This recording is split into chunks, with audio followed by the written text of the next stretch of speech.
बहुत वक्त पहले की बात है। एक छोटे से गांव की एक गली में दो मजदूर दोस्त रहते थे करीम और रफीक। दोनों की उम्र 30 से कुछ ऊपर थी। चेहरे धूप में तपी हुई मिट्टी जैसे सांवले, मगर दिल उतने ही साफ जैसे नदिया का पानी।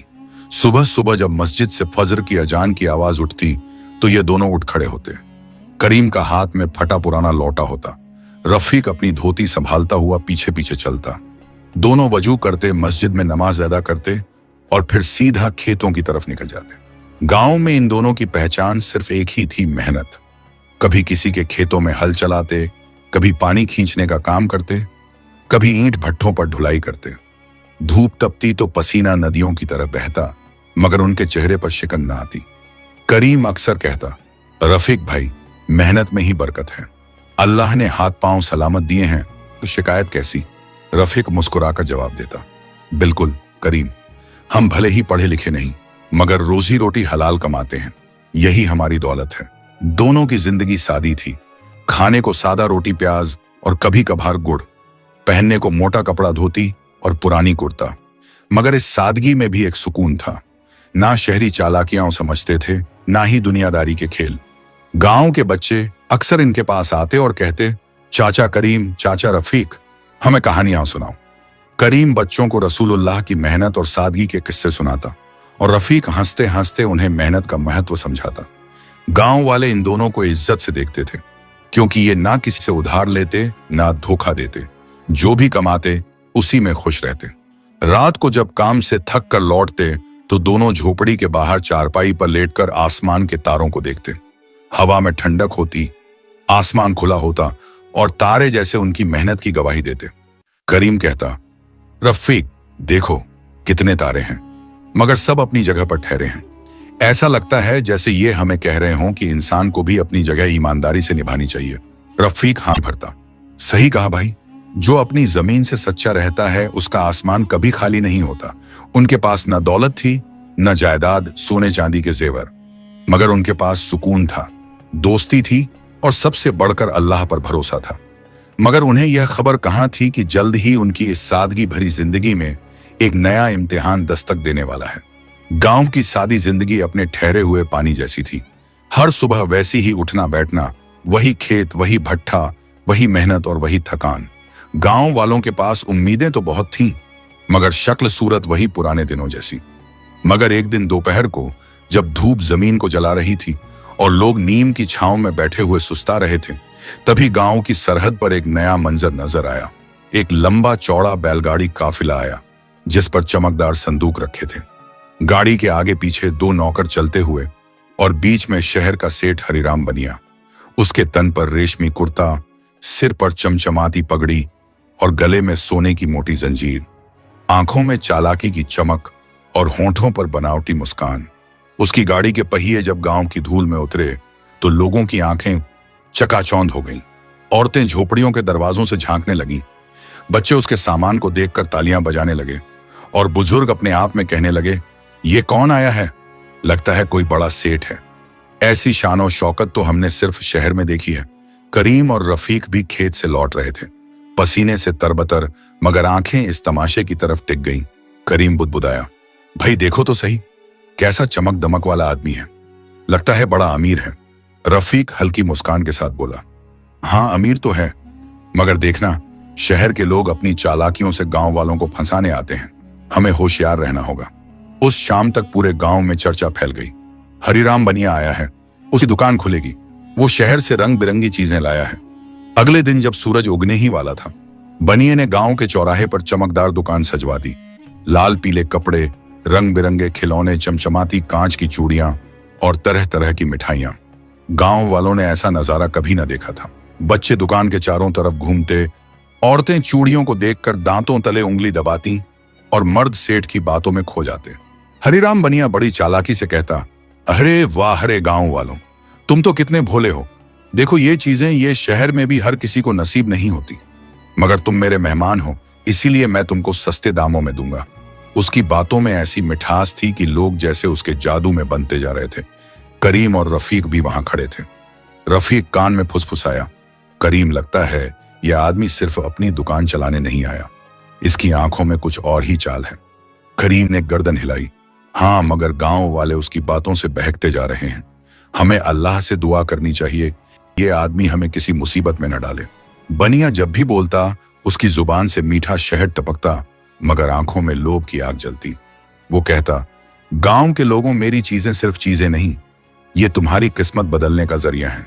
जो मुझसे खरीदेगा उसकी झोली कभी खाली नहीं रहेगी। गांव वाले चकित होकर एक दूसरे की तरफ देखने लगे। किस्मत बदलने का जरिया, ये कैसा माल है जो दौलत भी देगा और किस्मत भी? करीम और रफीक के दिलों में हल्की सी शंका हुई। रफीक ने कहा, यह आदमी हमारी सादगी का फायदा उठाएगा, देखना अभी कोई नया झांसा देगा। वो दोनों यह सोचकर चुप रहे, मगर उनके दिलों को पता था कि यह सेठ गांव की मिट्टी पर कोई नया खेल खेलने आया है। गांव की हवाओं में अब नई चर्चा फैल चुकी थी, हरिराम बनिए का जादुई सामान। गांव में अब हर दिन एक नया रंग दिखाई देने लगा था। जहां पहले लोग मिट्टी के चूल्हे पर बाजरे की रोटी और दाल को ही गनीमत समझते थे, अब वही लोग हरिराम बनिए की दुकान पर ठहरकर घंटों बातें करने लगे। कोई उसकी चमचमाती मिठाइयों को देखता, कोई रंग बिरंगी चीजों को, और कोई उसकी चालाक बातों में खो जाता। हरिराम बनिया हर रोज एक नया तमाशा करता। कभी बच्चों को मिठाई मुफ्त बांट देता, कभी औरतों को कांच की चूड़ियां तोहफे में देता। धीरे धीरे उसके आसपास भीड़ बढ़ने लगी। गांव के लोग समझने लगे कि यह सेठ तो बड़ा नेक दिल और रहम दिल है, मगर असलियत सिर्फ हरिराम जानता था। एक दिन शाम के वक्त जब गांव वाले दुकान के सामने जमा थे, बनिया ने अपनी बड़ी बड़ी आंखें घुमाई और धीमे लहजे में बोला, गांव के लोगों, मैं आज तुम्हें एक ऐसी चीज दिखाने वाला हूं जो तुम्हारी तकदीर बदल देगी। यह सिर्फ कोई सामान नहीं, यह तो खजाना है, एक जादुई खजाना। सबकी सांसें थम गईं। बच्चे हक्के बक्के, औरतें मुंह पर दुपट्टा रखकर कानों में फुसफुसाने लगीं, और बूढ़े बिस्तर से उठकर यह अजीब सी खबर सुनने दुकान पर चले आए। हरिराम ने अपने नौकर को इशारा किया। नौकर ने चमकदार कपड़े में लिपटा हुआ एक मिट्टी का घड़ा उठाकर सामने रख दिया। घड़ा देखने में साधारण था, जैसे किसी भी घर में पानी भरने के लिए होता है, मगर उसके मुंह पर पीतल की चमचमाती ढक्कन थी और उस पर अजीब सी नक्काशी बनी थी। गांव वाले दंग रह गए। ये क्या है? कितना अजीब सा घड़ा है, लगता है कोई जादू है।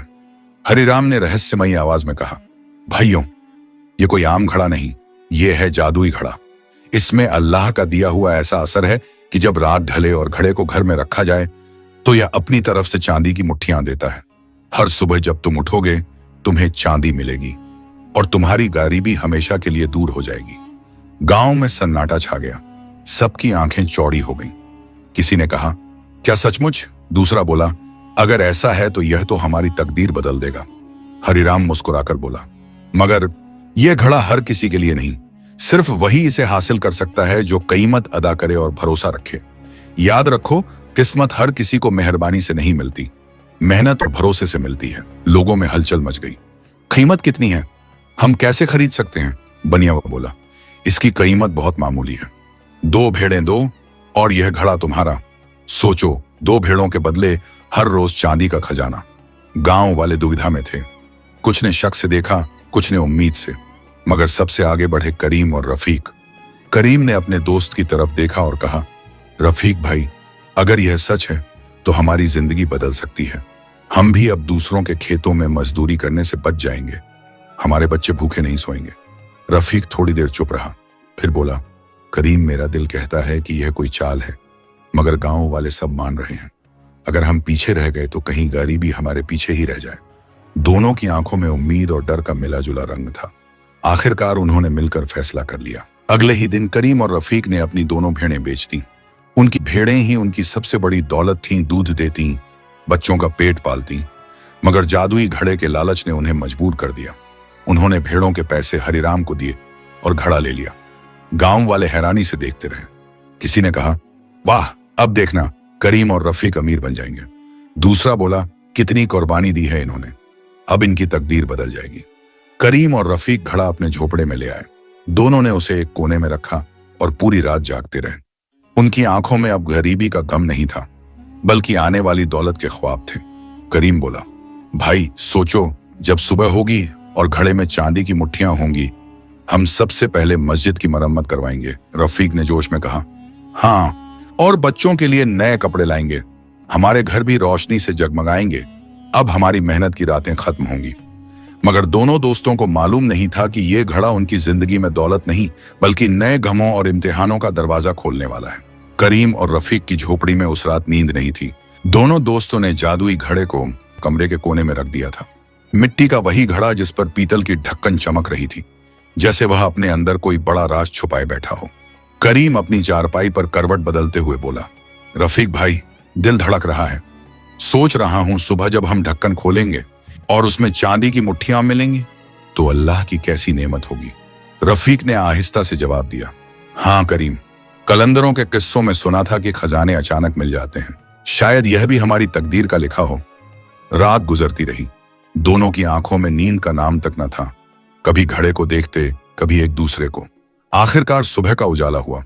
मस्जिद से फज्र की अजान की आवाज आई। दोनों ने वजू किया, नमाज पढ़ी और फिर दौड़कर घड़े के पास पहुंचे। करीम ने उत्साह में ढक्कन उठाया, मगर घड़ा खाली। अंदर सिर्फ मिट्टी की गंध और कुछ नहीं। करीम की आंखें फैल गईं। रफीक ने अपने हाथ डालकर टटोलना शुरू किया, मगर सच वही था, घड़े में एक दाना तक न था। दोनों दोस्तों के चेहरे उतर गए। करीम ने धीमे स्वर में कहा, भाई ये तो धोखा लग रहा है। रफीक गुस्से से बोला, नहीं हो सकता है हमने कोई गलती की हो सकता है कि इसे रखने का कोई और तरीका हो। चलो चलकर बनिए से पूछते हैं। वे दोनों सीधे बनिए की दुकान पर पहुंचे। गांव वाले भी वहां खड़े थे, क्योंकि सबको उत्सुकता थी कि घड़े ने क्या चमत्कार किया। करीम ने कांपती आवाज में पूछा, सेठ जी, आपने कहा था कि यह घड़ा चांदी देगा, मगर सुबह जब हमने देखा तो वह खाली था। हरिराम बनिया ने नकली ताज्जुब दिखाते हुए अपने माथे पर हाथ मारा। अरे, तुमने मुझे बताया क्यों नहीं कि तुमने सोने की मोमबत्ती नहीं खरीदी? करीम और रफीक हैरानी से बोले, सोने की मोमबत्ती? बनिया ने गंभीरता से सिर हिलाया। हाँ, अरे भोले लोगों, ये कोई आम घड़ा थोड़ी है। ये जादू तभी काम करता है जब इसमें सोने की मोमबत्ती जलाई जाए। बिना सोने की मोमबत्ती के यह पत्थर के बर्तन जैसा ही है। तुमने तो नुस्खा ही अधूरा किया। गांव वाले कानाफूसी करने लगे। अरे हाँ, यही बात है। बनिया सच कह रहा है। सोने की मोमबत्ती के बिना जादू कैसे चलेगा? करीम और रफीक ने एक दूसरे की तरफ देखा। उनके दिलों में शक तो था, मगर भीड़ की बातें सुनकर वे और उलझ गए। करीम धीरे से बोला, भाई शायद यही वजह है, हमें मोमबत्ती ले लेनी चाहिए। रफीक ने गहरी सांस ली, लेकिन कहीं मत। सोने की मोमबत्ती कितनी महंगी होगी? हरिराम बनिया ने अपना झूठा आह भरा और बोला, अरे इतनी भी नहीं, बस तुम्हारा गधा दे दो और सोने की मोमबत्ती तुम्हारी। सोचो गधा कितने दिन काम देगा, मगर यह घड़ा पूरी जिंदगी दौलत देगा। करीम और रफीक हताश थे। भेड़ें वे पहले ही बेच चुके थे और अब उनके पास गधा ही बचा था। वही गधा जो उनके बोझ ढोता, लकड़ियां ढोकर बाजार पहुंचाता और उनकी कमाई का सहारा था। रफीक ने भारी दिल से कहा, करीम, अगर हमने गधा दे दिया और फिर भी कुछ न हुआ तो? करीम ने जवाब दिया, भाई कभी कभी दौलत पाने के लिए कुर्बानी देनी पड़ती है। शायद यह हमारी आखिरी कोशिश हो। दोनों ने आपस में मशविरा किया और आखिरकार अपना गधा भी बेच दिया। उसकी लगाम जब किसी और के हाथ में गई तो दोनों के दिल रो पड़े, मगर उम्मीद ने उन्हें संभाल लिया। बनिए ने मोमबत्ती थमा दी, चमचमाती सोने की मोमबत्ती जिस पर जालीदार काम था। करीम और रफीक उस मोमबत्ती को घड़े के साथ अपनी झोपड़ी में ले आए। रात होते ही उन्होंने घड़े के सामने मोमबत्ती जलाई और दोनों की आंखें आसमान की तरफ थीं। करीम फुसफुसाया, अब की बार इंशाअल्लाह घड़ा चांदी जरूर देगा। रफीक ने कांपती आवाज में कहा, हाँ भाई, वरना हम तो बिल्कुल खाली हो जाएंगे। मोमबत्ती जलती रही, धुआं उठता रहा और दोनों दोस्त आंखें मूंदे दौलत के सपने देखते रहे। मगर उन्हें यह मालूम नहीं था कि यह मोमबत्ती उनकी उम्मीदें जलाने के लिए थी, दौलत देने के लिए नहीं। करीम और रफीक की झोपड़ी उस रात रोशनी से भरी हुई थी। कोने में जादुई घड़ा रखा था और उसके सामने जल रही थी वही सोने की मोमबत्ती। मोमबत्ती की लौ कभी ऊंची उठती, कभी धीमी पड़ती और दोनों दोस्तों की आंखें उस पर टिकी रहती। करीम ने हाथ जोड़कर दुआ की, या अल्लाह, आज हमारी किस्मत बदल दे। हमने सब कुछ तेरे भरोसे छोड़ दिया है। रफीक ने भी आह भरते हुए कहा, भाई अब तो हमारे पास कुछ भी नहीं बचा। भेड़ें चली गईं, गधा चला गया। अगर आज भी कुछ न हुआ तो हम बिल्कुल खाली हो जाएंगे। दोनों पूरी रात जागते रहे। मोमबत्ती बुझी, धुआं छौंटा और आसमान पर सुबह की पहली किरणें उभरी। करीम दौड़कर घड़े के पास पहुंचा, कांपते हाथों से ढक्कन उठाया, मगर घड़ा फिर खाली। करीम की आंखों से आंसू छलक पड़े।